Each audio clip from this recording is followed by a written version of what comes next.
ಗಿಲ್ಲಿ ಗೆಲ್ತಾರೆ. ಆದರೆ ಗಿಲ್ಲಿ ಗೆಲ್ಲಿಲ್ಲ ಅಂದರೆ ಕರ್ನಾಟಕನೇ ಸ್ಟ್ಯಾಂಡ್ ಆಗಿ ಅವ್ರನ್ನ ಡೈರೆಕ್ಟಾಗಿ ಕ್ವಶನ್ ಕೇಳಿ. ಹಾಯ್ ಹಲೋ ನಮಸ್ತೆ, ನಾನು ರಾಜು. ಅಷ್ಟೇ ನೀವು ನೋಡ್ತಿದ್ದೀರಾ centre point Kannada YouTube channel. ಕನ್ನಡದ ಬಹು ಜನಪ್ರಿಯ ರಿಯಾಲಿಟಿ ಶೋ ಆದಂಥ ಬಿಗ್ ಬಾಸ್ ಸೀಸನ್ 12ರ ಫೈನಲ್ಗೆ ಇದೀಗ ಮುಹೂರ್ತ ಫಿಕ್ಸ್ ಆಗಿದ್ದು, ಬಹುಶಃ ಜನವರಿ 17 ಮತ್ತು ಜನವರಿ 18ರಂದು ಗ್ರ್ಯಾಂಡ್ ಆದಂಥ ಫಿನಾಲೆ ಕೂಡ ನಡೆಯಲಿದೆ. ಮತ್ತು ಆ ಗ್ರ್ಯಾಂಡ್ ಫಿನಾಲೆಯಲ್ಲಿ ಜನವರಿ 18ರಂದು ಒಬ್ಬ ಸ್ಪರ್ಧಿ ವಿನ್ನಾಗಿ ಇಡೀ ರಾಜ್ಯಾದ್ಯಂತ ಸಂಚಲನ ಉಂಟು ಮಾಡುವಂಥ ಎಲ್ಲ ಸಾಧ್ಯತೆ ಕೂಡ ಇದೆ. ಇದರ ನಡುವೆ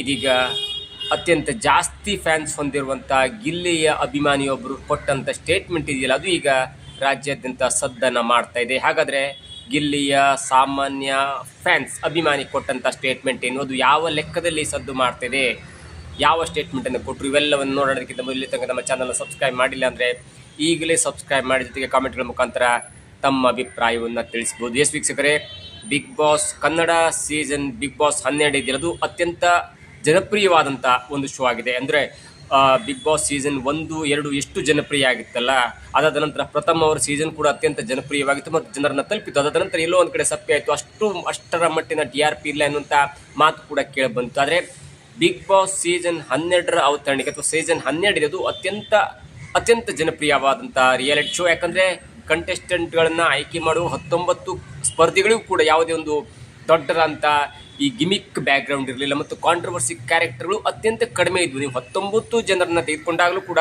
ಚಿಕ್ಕ ಪುಟ್ಟ ಒಂದು ಅಸಮಾಧಾನ, ಚಿಕ್ಕ ಪುಟ್ಟ ಒಂದು ಕಾಂಟ್ರವರ್ಸಿ, ಚಿಕ್ಕ ಪುಟ್ಟ ಆರೋಪ ಇತ್ತೇ ಹೊರತು ಆರೋಪದಿಂದ ಜನಪ್ರಿಯವಾಗಿ ಅವರು ಬಿಗ್ ಬಾಸ್ಗೆ ಬಂದಂಥ ಕಂಟೆಸ್ಟೆಂಟ್ಗಳು ಯಾರೂ ಆಗಿಲ್ಲ. ಹಾಗಾಗಿ ಬಿಗ್ ಬಾಸ್ ಸೀಸನ್ 12ರ ಸ್ಪರ್ಧಿಗಳ ವಿಚಾರಕ್ಕೆ ಬಂದಾಗ ಎಲ್ಲರೂ ಕೂಡ ಒಂದು ತೂಕವಾದಂಥ ಒಂದು ಕ್ಯಾರೆಕ್ಟರ್ನ ಇಟ್ಕೊಂಡು ಬಿಗ್ ಬಾಸ್ ಮನೆಯ ಒಳಗೆ ಕಾಲಿಟ್ಟಿದ್ರು. ಅದಾದ ನಂತರ ಯಾವೆಲ್ಲ ಡೆವಲಪ್ಮೆಂಟ್ ಇತ್ತು, ಯಾರು ಫೇವರ್ ಆದರು, ಯಾರು ಹೆಚ್ಚಿನ ಆಟ ಆಡೋದು ಎಲ್ಲರೂ ಗೊತ್ತಿದೆ. ಆದರೆ ಒಂದು ಮಟ್ಟಿಗೆ ಹೇಳೋದಾದರೆ ಬಿಗ್ ಬಾಸ್ ಸೀಸನ್ 12 ಅನ್ನೋದು ಗಿಲ್ಲಿಯ ಒನ್ ಮ್ಯಾನ್ ಶೋ ಥರ ಎನ್ನುವುದು ಇದೀಗ ಅನೇಕ ನಿರೂಪಕರು ಹೇಳ್ತಾ ಇದ್ದಾರೆ, ಅನೇಕ ಮಾಧ್ಯಮದರು ಹೇಳ್ತಾರೆ, ಅನೇಕ ಸುದ್ದಿ ಮಾಧ್ಯಮ, ಅನೇಕ ಸೋಷಿಯಲ್ ಮೀಡಿಯಾ, ಅನೇಕ ಇನ್ಸ್ಟಾ ಪೇಜ್ಗಳಲ್ಲಿ ಕೂಡ ಗಿಲ್ಲಿಯವರ ನಟನೆ, ಗಿಲ್ಲಿಯವರ ಮಾತು, ಗಿಲ್ಲಿಯವರ ನಗು, ಗಿಲ್ಲಿಯವರ ಹಾಸ್ಯ, ಗಿಲ್ಲಿಯವರ ಟೈಮಿಂಗ್, ಗಿಲ್ಲಿಯವರ ಪಂಚ ಎಲ್ಲವೂ ಕೂಡ ಸದ್ದನ್ನು ಮಾಡ್ತಾ ಇದೆ.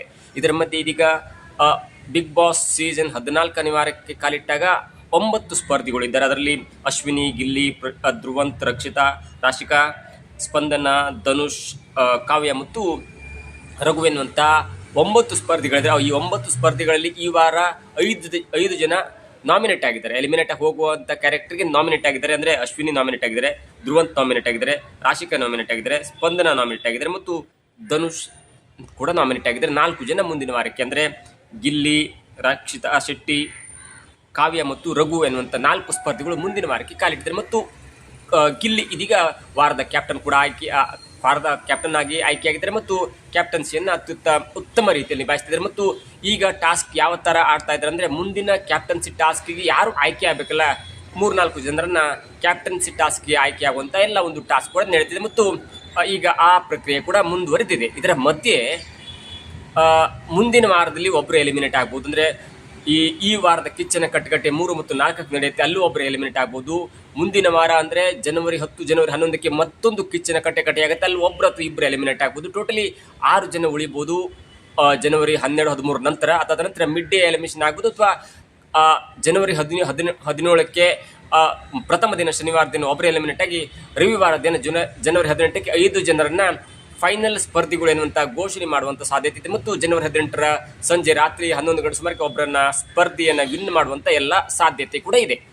ಇದರ ಜೊತೆಗೆ ಇದೀಗ ಇವತ್ತು ಅಶ್ವಿನಿ ಗೌಡ ಅವರು ಆಡಿದ ಮಾತು, ಮೊನ್ನೆ ರಕ್ಷಿತಾ ಶೆಟ್ಟಿ ಅವರು ಆಡಿದ ಮಾತು, ಅಥವಾ ಮಾಳು ಅವರು ಅಚ್ಚರಿಗೆ ಹೊರಬಂದಂಥ ಈ ಎಲ್ಲ ಪ್ರಕ್ರಿಯೆ ನಡುವೆ ಇದೀಗ ಗಿಲ್ಲಿಯ ಫ್ಯಾನ್ಸ್ನ ಅಟ್ಟಹಾಸ, ಅಬ್ಬರ, ಪ್ರಚಾರ ಎಲ್ಲವನ್ನ ನೋಡ್ತಾ ಇದ್ರೆ ಎಲ್ಲೋ ಒಂದು ಕಡೆ ಸೋಷಿಯಲ್ ಮೀಡಿಯಾದಲ್ಲಿ ಟ್ರೆಂಡ್ ಆಗ್ತಿದ್ದು ಯಾವ ವಿಷಯ ಅಂದರೆ ಅದು ಗಿಲ್ಲಿ ಅವರ ಆರ್ಭಟದ ಸುದ್ದಿ ಮಾತ್ರ ಟ್ರೆಂಡಿಂಗಲ್ಲಿದೆ. ಅನೇಕ ರಾಜಕೀಯ ಬೆಳವಣಿಗೆ ಆಗಿಬಿಡೋದು, ಸಿದ್ದರಾಮಯ್ಯನವರು ರಿಸೈನ್ ಮಾಡ್ತಾರೆ, DK ಶಿವಕುಮಾರ್ ಮುಖ್ಯಮಂತ್ರಿ ಆಗ್ತಾರಾ, ಅಥವಾ ಕೋಗಿಲು ಲೇಔಟಲ್ಲಿ ಯಾಕೆ 200 ಮನೆಗಳು ಧ್ವಂಸ ಮಾತು, ಮತ್ತು ಯಾಕೆ ಹೈಕಮಾಂಡ್ನ ಒಂದು, ಅಥವಾ ಕೇರಳದ ಒಬ್ಬ KPCC ಕಾರ್ಯದರ್ಶಿ ಆಗಿರುವಂಥ ವೇಣುಗೋಪಾಲ್ ಅವರ ಒಂದು ಬೆದರಿಕೆಗೆ ನಮ್ಮ ಕರ್ನಾಟಕ ಸರ್ಕಾರ ಸಡನ್ನಾಗಿ 200 ಮನೆಗಳನ್ನ ಕಟ್ಟಿಕೊಡುವಂಥ ನಿರ್ಧಾರಕ್ಕೆ ಬಂತು. ಎಲ್ಲವೂ ಕೂಡ ಚರ್ಚೆ ಆಗ್ತಿದೆ. ಕೋಗಿಲು ಲೇಔಟ್ನಲ್ಲಿ ದೊಡ್ಡ ಚರ್ಚೆ ಆಗ್ತಿದೆ. ಆದರೆ ಅದು ಅರ್ಧ ಗಂಟೆ 1 ತಾಸು ಅಷ್ಟಕ್ಕೆ ಮಾತ್ರ ಸೀಮಿತವಾಗುತ್ತೆ ಮತ್ತು ಇಡೀ ನಮ್ಮ ಜನಸಾಮಾನ್ಯರಿಗೆ ಅಥವಾ ತಲೆ ಬಿಸಿಯಲ್ಲಿ ಕೆಲಸ ಮಾಡಿಕೊಂಡು ಒಂದು ಅರ್ಧ ಗಂಟೆ ಟಿವಿ ನೋಡಬೇಕು, 1 ಗಂಟೆ ಟಿವಿ ನೋಡಬೇಕು ಅನ್ನುವಂಥ ಈ ಕಾರ್ಮಿಕ ವರ್ಗದವರಿಗೆ ಗಿಲ್ಲಿಯ ನಟನೆ ಸ್ವಲ್ಪ ಮಟ್ಟಿನ ತಲೆಬಿಸಿಯನ್ನು ಕಡಿಮೆ ಮಾಡುತ್ತೆ. ಗಿಲ್ಲಿಯ ಒಂದು ಟೈಮಿಂಗ್ ಸ್ವಲ್ಪ ಮಟ್ಟಿನ ಸಮಾಧಾನ ಕೊಡುತ್ತೆ. ನೀವು ಒಂದು 8-9 ತಾಸು ವರ್ಕ್ ಮಾಡಿರ್ತೀರಿ, ಹೊಲದಲ್ಲಿ ಕೆಲಸ ಮಾಡಿರ್ತೀರಿ, ಬೇರೆ ಬೇರೆ ಕೆಲಸ ಮಾಡಿಕೊಂಡು ಸ್ವಲ್ಪ ಟಿ ವಿ ಹಚ್ಚಿದ್ರೆ ಮತ್ತದೇ ರಾಜಕೀಯ, ಮತ್ತದೇ ಕಚ್ಚಾಟ, ಮತ್ತದೇ ಭ್ರಷ್ಟಾಚಾರ, ಮತ್ತದೇ ಪೊಲೀಸ್ ಕಾನೂನು ಸುವ್ಯವಸ್ಥೆ ಇಲ್ಲದ ಕಾರಣ ಮತ್ತದೇ ಅದು ಇದು ಎಲ್ಲವೂ ಜಂಜಾಟವನ್ನು ಸ್ವಲ್ಪ ನೀಗಿಸ್ಕೊಳ್ಬೇಕು. ಜಂಜಾಟವನ್ನು ಸ್ವಲ್ಪ ಕಡಿಮೆ ಮಾಡಬೇಕಂದ್ರೆ ನಾವು ಟಿ ವಿ ಹಚ್ಚಿದಾಗ ಯಾವ ಸೀರಿಯಲ್ ಬೇಡ, ಯಾವ ಪ್ರೋಗ್ರಾಮ್ ಬೇಡ, ಒಂದು ಬಿಗ್ ಬಾಸ್ ಎನ್ನುವಂಥ ಅಥವಾ ಗಿಲ್ಲಿಯ ಒಂದು ನಟನೆ ನೋಡಿಕೊಂಡು ಸ್ವಲ್ಪ ಮಟ್ಟಿಗೆ ಆರಾಮ ತಗೊಂಡು ಮಲಗು ಎನ್ನುವಂಥ ಮಟ್ಟಿಗೆ ಈಗ ಟ್ರೆಂಡ್ ಆಗ್ತಿದೆ. ಅಂದರೆ ನೀವು ನಿಜಕ್ಕೂ ಒಪ್ಪಲೇಬೇಕು.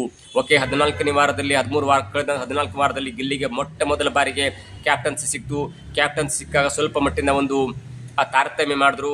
ಅವ್ರನ್ನ ಕಾವ್ಯವನ್ನು ಉಳಿಸ್ಕೊಳ್ಳಿಕ್ಕೆ ಸ್ಪಂದನ ಅವ್ರ ಮೇಲೆ ಸ್ವಲ್ಪ ಹೆಚ್ಚು ಕಡಿಮೆ ಮಾಡಿದ್ರು. ಎಲ್ಲವೂ ಕೂಡ ಆಯಿತು. ಅದಾದ ನಂತರ ಅಶ್ವಿನಿ ಅವರನ್ನ ದೂರ ಇಡುವಂಥ ಪ್ರಯತ್ನ ಮಾಡಿದ್ರು. ಅಶ್ವಿನಿ ಅವರು ಟೀಮ್ ಕಟ್ಕೊಂಡ್ರು. ಧ್ರುವಂತ್ ಮತ್ತು ರಾಶಿಕಾ ಶೆಟ್ಟಿ ಅಥವಾ ಸೂರಜ್ ಅವರ ಟೀಮ್ ಇಟ್ಕೊಂಡು ಬೆಳೀತದೆ. ಅದನ್ನು ಮೆಟ್ಟಿ ನಿಂತು ಗಿಲ್ಲಿ ನಟ ತನ್ನ ಒಂದು ಸಾರ್ವಭೌಮವನ್ನು, ತನ್ನ ಒಂದು ರಾಜನ ಒಂದು ಗತ್ತನ್ನು ಮೆರೆದ್ರು. ಜೊತೆಗೆ ನೀವು ಎಲ್ಲ ಸ್ಪರ್ಧಿಗಳಿಗೆ ನೋಡಿದ್ರು ಕೂಡ 9 ಸ್ಪರ್ಧಿಗಳಿದ್ದಾರೆ ಮತ್ತು 19 ಸ್ಪರ್ಧಿಗಳು ನೋಡಿದ್ರೆ ಅತ್ಯಂತ ಬಡ ಸ್ಪರ್ಧಿ, ಅತ್ಯಂತ ಕೆಳವರ್ಗದ ಸ್ಪರ್ಧಿ, ಅತ್ಯಂತ ಕೆಳ ಮಧ್ಯಮದ ವರ್ಗದಿಂದ ಬಂದು ತನ್ನ ಟ್ಯಾಲೆಂಟ್ ಮುಖಾಂತರ ಬಂದು 6 ತಿಂಗಳ ಮೊದಲೇ ಬಿಗ್ ಬಾಸ್ ತಂಡದವರು ಅವನ್ನ ಬುಕ್ ಮಾಡಿ ಮತ್ತೆ ನೀನು ಯಾವುದು ಕಾರಣ ಹೇಳಬೇಡ, ಈ ಸಲ ನೀನು ಬಿಗ್ ಬಾಸ್ಗೆ ಸೆಲೆಕ್ಟ್ ಆಗಿದೆಯಾ, ನೀನು ಬರಲೇಬೇಕಿರುವಂಥ ಒಂದು ಮುನ್ಸೂಚನೆಯನ್ನು ಕೊಟ್ಟು ಆಯ್ಕೆ ಮಾಡಿದಂಥ ಒಬ್ಬನೇ ಒಬ್ಬ ಕಂಟೆಸ್ಟೆಂಟ್ ಅಂದರೆ ಅದು ಗಿಲ್ಲಿ ನಟ. ಜೊತೆಗೆ ಮಾರ್ಕ್ ಸಿನಿಮಾದ ಇವೆಂಟ್ನಲ್ಲಿ, ಮಾರ್ಕ್ ಸಿನಿಮಾದ ಪ್ರಮೋಷನಲ್ಲಿ ಸುದೀಪ್ ಅವರಿಗೆ ಒಬ್ಬ ನಿರೂಪಕಿ ಕೇಳಿದಾಗ ಇಡೀ ಬಿಗ್ ಬಾಸ್ ಸೀಸನ್ 12 ಅನ್ನೋದು ಒಂದು ಒನ್ ಮ್ಯಾನ್ ಶೋ ಥರ ಆಗ್ತಿದೆ. ಅದು ಎಲ್ಲಿ ನೋಡಿದ್ರು ಕೂಡ, ಎಲ್ಲಿ ಸಾಮಾಜಿಕ ಜಾಲತಾಣ ಎಲ್ಲಿ ನೋಡಿದ್ರು ಕೂಡ ಗಿಲ್ಲಿಯವರ ಆರ್ಭಟ ಮುಂದುವರೆದಿದೆ ಅನ್ನುವಂಥ ಮಾತು ಕೇಳಿದಾಗ yes of course is doing well ಎನ್ನುವಂಥ ಮಾತನ್ನು ಹೇಳಿದರು. ಇದು ಕೂಡ ಒಂದು ಮುನ್ಸೂಚನೆ ಎನ್ನಬಹುದು ಗಿಲ್ಲಿಯವರು ಗೆಲ್ಲಲಿಕ್ಕೆ ಎನ್ನುವುದನ್ನು ಅನೇಕರು ಮಾತಾಡಿದ್ರು. ಇದರ ಮಧ್ಯೆ ಇದೀಗ ಸಾಮಾಜಿಕ ಜಾಲತಾಣದವರು, ಯೂಟ್ಯೂಬರ್ಸು ಗಿಲ್ಲಿಯ ಮನೆಗೆ ಹೋಗಿರ್ತಾರೆ ಅಥವಾ ಬೇರೆ ಬೇರೆ ಕಾಲೇಜಿಗೆ ಹೋಗಿರ್ತಾರೆ, ಬೇರೆ ಬೇರೆ ಕಡೆ ಕೆಲ ಈ ಬಿಗ್ ಬಾಸ್ ಅಭಿಮಾನಿಗಳನ್ನ ಮಾತಾಡ್ಸಿದಾಗ ಪ್ರತಿಯೊಬ್ಬರಲ್ಲಿ ಸರಿಸುಮಾರು 70-80% ಗಿಲ್ಲಿಯ ಬಗ್ಗೆ ಮಾತನಾಡ್ತಾರೆ. ಗಿಲ್ಲಿಯೇ ಗೆಲ್ಲಬೇಕಂತ. ನೀವು ಯಾವ್ದಾದ್ರು ಒಂದು ಪೋಸ್ಟ್ ಹಾಕಿ ಗಿಲ್ಲಿ ಮತ್ತು ಬೇರೆ ಬೇರೆ ಹೆಸರನ್ನ ಪೋಸ್ಟ್ ಹಾಕಿದಾಗ ಗಿಲ್ಲಿ ಗೆಲ್ಲಬೇಕು ಎನ್ನುವಂಥ ಮಾತನ್ನು ಹೇಳ್ತಾರೆ. ಇದರ ಮಧ್ಯೆ ಒಬ್ಬ ಸಾಮಾಜಿಕ ಜಾಲತಾಣದವರು ಅಥವಾ ಯೂಟ್ಯೂಬರ್ಸು ಒಬ್ಬ ಒಂದು ಮಹಿಳೆಯನ್ನು ಮಾತಾಡ್ಸಿದಾಗ ಒಬ್ಬ ಮಹಿಳೆ ಹೇಳಿದಂಥ ಮಾತು ಇದೀಗ ಅಚ್ಚರಿಗೆ ಕಾರಣವಾಗಿದೆ. ಅದೇನೆಂದರೆ, ಒಂದು ವೇಳೆ ಗಿಲ್ಲಿ ಗೆಲ್ಲಿಲ್ಲ ಅಂದರೆ ಕರ್ನಾಟಕದಲ್ಲಿ ಸ್ಟ್ರೈಕ್ ಮಾಡಿಬಿಡ್ತೇವೆ ನಾವು.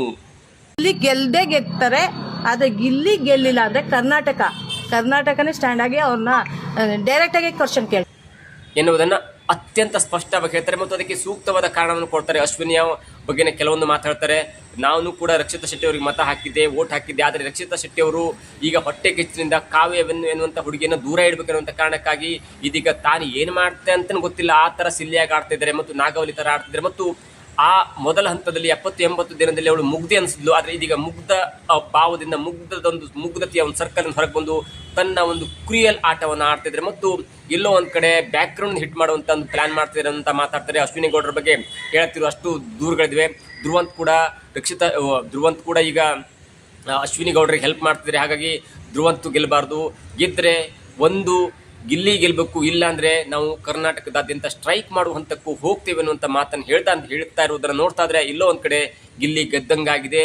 ನೀವು ಸಾಮಾಜಿಕ ಜಾಲತಾಣದಲ್ಲಿ ವೋಟಿಂಗ್ ಪೋಲನ್ನು ಮಾಡಿದಾಗ ಅಲ್ಲೂ ಕೂಡ ಸರಿಸುಮಾರು 70-80% ಗಿಲ್ಲಿಗೆ ವೋಟ್ ಬೀಳುತ್ತೆ. ಆ ವೋಟೆಲ್ಲ ಲೆಕ್ಕಾಚಾರದ ನಡು ಇದೀಗ ನೇರವಾಗಿ ನಾವು ಫ್ಯಾನ್ಸನ್ನು ಮಾತಾಡಿಸಿದಾಗ ಪ್ರತಿಯೊಬ್ಬರು ಹೇಳ್ತಾರೆ ಗಿಲ್ಲಿ ಗೆಲ್ಲಬೇಕು, ಪ್ರತಿಯೊಬ್ಬರು ಹೇಳ್ತಾರೆ ಗಿಲ್ಲಿಯೇ ಗೆಲ್ಲಬೇಕು.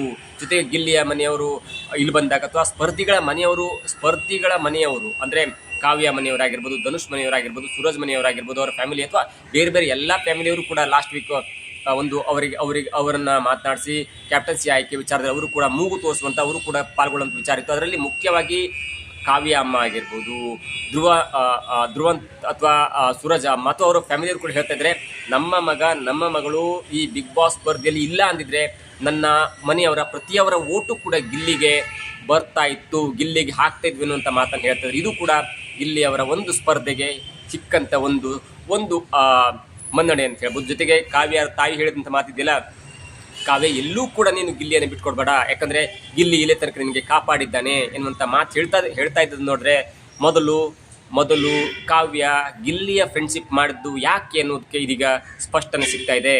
ಗಿಲ್ಲಿ ಕಾವ್ಯನನ್ನು ಬಿಟ್ಟಿದ್ರೆ ಯಾವತ್ತೂ ನಾಮಿನೇಟ್ ಆಗಿ ಎಲಿಮಿನೇಟ್ ಆಗಿ ಹೋಗ್ಬೋದಿತ್ತು. ಆದರೆ ಕಾವ್ಯಳ ಬುದ್ಧಿವಂತಿಕೆ, ಗಿಲ್ಲಿಯ ಒಂದು ಫ್ರೆಂಡ್ಶಿಪ್ಪನ್ನು ಮಾಡ್ಕೊಂಡು ಇಲ್ಲಿಯ ತನಕ ಬಂದಿದ್ದಾರೆ. ಜೊತೆಗೆ ರಕ್ಷಿತಾ ಶೆಟ್ಟಿಯವರು ಕೂಡ ಯಾವತ್ತೂ ಕೂಡ ಗಿಲ್ಲಿಯನ್ನು ದೂರಲಿಲ್ಲ. ಗಿಲ್ಲಿಯನ್ನು ದೂರದವ್ರು ಯಾರಂದರೆ ಜಾನ್ವಿ ಮತ್ತು ಅಶ್ವಿನಿ ಗೌಡ ಅವರು. ಅಶ್ವಿನಿ ಗೌಡರ ಪರವಾಗಿ ಕೆಲವೊಬ್ಬರು ಹುಟ್ಕೊಂಡ್ರು, ಆ, ಗಿಲ್ಲಿ ತನ್ನ ಕಾವ್ಯ ಮತ್ತು ರಕ್ಷಿತ್ ಶೆಟ್ಟಿ ಕೆಲವೊಬ್ಬರ ಮುಖಾಂತರ ತನ್ನ ಆಟವನ್ನು ಆಡ್ದ. ಜೊತೆಗೆ ಇದೀಗ ಅವರ ಮೇಲೆ ಒಂದು ಆಪಾದನೆ ಇದೆ. ಮೊನ್ನೆ ಆದಂಥ ಒಂದು ನೀರು ತುಂಬಿಸುವ ಒಂದು ಬಕೆಟಲ್ಲಿ ನೀರು ತುಂಬಿಸುವ ಆಟದಲ್ಲಿ ಎಲ್ಲೋ ಒಂದು ಕಡೆ ಸ್ಪಂದನ ಅವರನ್ನು ಮೂಲೆಗುಂಪು ಮಾಡಿ, ಸ್ಪಂದನ ಅವರಿಗೆ ಅನ್ಯಾಯ ಮಾಡಿ, ಕಾವ್ಯ ಅವರಿಗೆ ಒಂದು ಪಕ್ಷಪಾತ ಮಾಡೋದು, ಅದು ಯಾಕೆ ಬೇಕಿತ್ತು, ಅದು ಕೂಡ ಮುಳುವಾಗುತ್ತಾ ಕ್ಯಾಪ್ಟನ್ಸ್ ವಿಚಾರದಲ್ಲಿ ಅಥವಾ ಪಿಚ್ಚನ್ನು ಕಟ್ಟಿಲ್ಲ, ಅದು ಕೂಡ ಒಂದು ದೊಡ್ಡ ವಿಷಯ ಆಗಿ ಎಲ್ಲೋ ಒಂದು ಕಡೆ ಗಿಲ್ಲಿಯನ್ನು ತಗ್ಗಿಸುವಂಥ ಹಂತಕ್ಕೆ ಹೋಗುತ್ತೆ ಅನ್ನೋದು ಕೂಡ ಅನೇಕರು ಮಾತನಾಡ್ಕೊಳ್ತಾರೆ. ಆದರೆ ಒಂದೇ ಒಂದು ಚಿಕ್ಕ ತಪ್ಪು ಒಬ್ಬನನ್ನು ಒಂದು ಸ್ಪರ್ಧೆಯಿಂದ ಹೊರಗಾಕ್ಲಿಕ್ಕೆ ಸಾಧ್ಯ ಇಲ್ಲ. ಯಾಕಂದರೆ ಇಲ್ಲಿ ನೂರಾರು ಆಟ ಇರುತ್ತೆ, ನೂರಾರು ತಪ್ಪುಗಳಿರುತ್ತೆ, ನೂರಾರು ಸರಿ ಇರುತ್ತೆ. ತಪ್ಪನ್ನು ಸರಿ ಮಾಡ್ಕೊಂಡು ಇದ್ದಂಥವನೇ ಅಲ್ಲಿ ನಿಜವಾದ ಆಟಗಾರನಾಗಿರ್ತಾನೆ. ಹಾಗಾಗಿ ತಪ್ಪನ್ನೇ ಕಂಡುಹಿಡಿದಾದ್ರೆ ಗಿಲ್ಲಿಗಿಂತ ನೂರಾರು ಜನ ಎಲ್ಲ ಸ್ಪರ್ಧೆಗೂ ಕೂಡ ನೂರಾರು ತಪ್ಪು ಮಾಡಿದರೆ ಅದು ಕೂಡ ಕನ್ಸಿಡರ್ ಆಗಬೇಕಾಗುತ್ತೆ. ಹಾಗಾಗಿ ಗಿಲ್ಲಿ ನಟ ಇದೊಂದೇ ತಪ್ಪು ಮಾಡಿದೆ ಅನ್ನುವಂಥ ವಿಚಾರಕ್ಕಾಗಿ ಅವನಿಗೆ ಬರೋ ವೋಟ್ ಆಗಲಿ ಅಥವಾ ಯಾವುದು ಕಡಿಮೆ ಆಗಲ್ಲ. ಮತ್ತು ಅವನ ಜನಪ್ರಿಯತೆ ಎಷ್ಟಿದೆ ಅಂದರೆ ಕೇವಲ ಒಂದೇ ಒಂದು ಸ್ಕಿಟ್ಟನ್ನು 8-9 ನಿಮಿಷದ ಸ್ಕಿಟ್ಟನ್ನು ಒಂದೇ ಒಂದು ನೇರವಾದ ಡೈಲಾಗ್ ಮುಖಾಂತರ ಹೇಳಿ ನಲ್ಲಿ ಮೂಳೆ ಎನ್ನುವಂಥ ಒಂದು ಪಾತ್ರದ ಮುಖಾಂತರ ಗಿಲ್ಲಿ ನಟ ಮಿಲಿಯನ್ಸ್ ಗಟ್ಟಲೆ ವ್ಯೂಸನ್ನು ಪಡ್ಕೊಂಡಂತೆ ಗಿಲ್ಲಿ ಇದೀಗ ರಾಜ್ಯಾದ್ಯಂತ ಮನೆ ಮಾತಾಗಿದ್ದಾನೆ. ಮತ್ತು ಜನವರಿ 17ಕ್ಕೆ ಫೈನಲ್ ಸ್ಟಾರ್ಟ್ ಆಗುತ್ತೆ. ಜನವರಿ 18ಕ್ಕೆ ಬಿಗ್ ಬಾಸ್ ಸೀಸನ್ 12ರ ಆವೃತ್ತಿಯ ಬಿಗ್ ಬಾಸ್ ವಿನ್ನರ್ ಆಗಿ ಗಿಲ್ಲಿ ಗೆದ್ದೇ ಗೆಲ್ತಾನೆ. ಒಂದು ವೇಳೆ ಗಿಲ್ಲಿ ಗೆಲ್ಲಿಲ್ಲ, ಕೊನೆ ಹಂತದಲ್ಲಿ ಈಗ ಅಶ್ವಿನಿಯನ್ನು ಪ್ರೊಜೆಕ್ಟ್ ಮಾಡ್ತಿದ್ರೆ ಮತ್ತು ಸ್ಪಂದನ ಅವರನ್ನ ಪ್ರೊಜೆಕ್ಟ್ ಮಾಡ್ತಾರೆ. ಕೊನೆ ಹಂತದಲ್ಲಿ ರಕ್ಷಿತಾ ಶೆಟ್ಟಿ ಅವ್ರನ್ನ ಪ್ರೊಜೆಕ್ಟ್ ಮಾಡ್ತಿದ್ದಾರೆ. ಯಾರಾದರೂ ಇಲ್ಲಿ ಗೆದ್ದರೆ, ಗಿಲ್ಲಿಯ ಹೊರತಾಗಿ ಯಾರಾದರೂ ಗೆದ್ದರೆ ನಾವು ಅತ್ಯಂತ ಉಗ್ರವಾದ ಹೋರಾಟ ಮತ್ತು ಸ್ಟ್ರೈಕ್ ಮಾಡುವಂಥ ಹಂತಕ್ಕೂ ಹೋಗಬೇಕಾಗತ್ತೆ ಅನ್ನುವಂಥ ಮಾತು ಹೇಳಿದಂಥದ್ದಿದೆ. ಅದು ನಿಜಕ್ಕೂ ಬಿಗ್ ಬಾಸ್ನ ಜನಪ್ರಿಯತೆ ಎಲ್ಲಿಗೆ ಹೋಗಿ ತಲುಪಿದೆ, ಎಷ್ಟರ ಮಟ್ಟಿಗೆ ಜನರನ್ನು ಅಫೆಕ್ಟ್ ಮಾಡಿದೆ, ಎಷ್ಟರ ಮಟ್ಟಿಗೆ ಜನರನ್ನು ಮನಸೂರೆಗೊಳಿಸಿದೆ ಅನ್ನೂ ಕೂಡ ಇದಕ್ಕಿಂತ ಬೇರೆ ಸಾಕ್ಷಿ ಬೇಕಿಲ್ಲ. ಮತ್ತು ಬಿಗ್ ಬಾಸನ್ನು ನಡೆಸ್ಕೊಳ್ತಾ ಇರುವಂಥ ಸುದೀಪ್ ಅವರು ಕೂಡ ಅತ್ಯಂತ ಅಚ್ಚುಕಟ್ಟಾಗಿ ನಡೆಸ್ಕೊಳ್ತಾ ಇದ್ದಾರೆ. ಮತ್ತು ಏನು ಬೇಕು ಏನು ಬೇಡ ಎಲ್ಲವನ್ನು ಕೂಡ ತರಾತುರಿ ಇಲ್ಲದೆ, ಹರಾಬರಿ ಇಲ್ಲದೆ ನೇರವಾಗಿ ಸ್ಪಷ್ಟವಾಗಿ ನಡೆಸ್ಕೊಳ್ತಿದ್ದಾರೆ. ಮತ್ತು ಕಿಚ್ಚಿನ ಕಟಕಟೆ ಸ್ಯಾಟರ್ಡೆ ಸಂಡೇ ಅಂದ್ಕೂಡಲೇ ಈ ಬಿಗ್ ಬಾಸ್ ವೀಕ್ಷಕರಿಗೆ ಒಂಥರ ಮಜಾ ಕೊಡುವಂಥ ಒಂಥರ ಕ್ಲೈಮ್ಯಾಕ್ಸ್ ಇದ್ದಂತೆ ಆಗುತ್ತೆ. ಮುಂದೆ ಯಾರು ಗೆಲ್ತಾರೆ, ಯಾರು ಸೋಲ್ತಾರೆ, ಯಾವ ಮಟ್ಟದಲ್ಲಿ 15-20 ದಿನಗಳ ಅವಧಿಯಲ್ಲಿ ಯಾವೆಲ್ಲ ಡೆವಲಪ್ಮೆಂಟ್ ಆಗುತ್ತೆ, ಯಾವೆಲ್ಲ ಉಲ್ಟಾ ಪಲ್ಟಾ ಆಗುತ್ತೆ, ಯಾರು ಹೊಸದಾಗಿ ಮತ್ತೆ ಎಮರ್ಜ್ ಆಗ್ತಾರೆ, ಇವೆಲ್ಲವೂ ಕೂಡ ಕಾಲವೇ ಉತ್ತರ ಕೊಡಬೇಕಾಗುತ್ತೆ. ಇದಾಗುತ್ತೆ ಇವತ್ತಿನ ವಿಶೇಷ. ನೋಡ್ತಾ ಇರಿ centre point Kannada YouTube channel.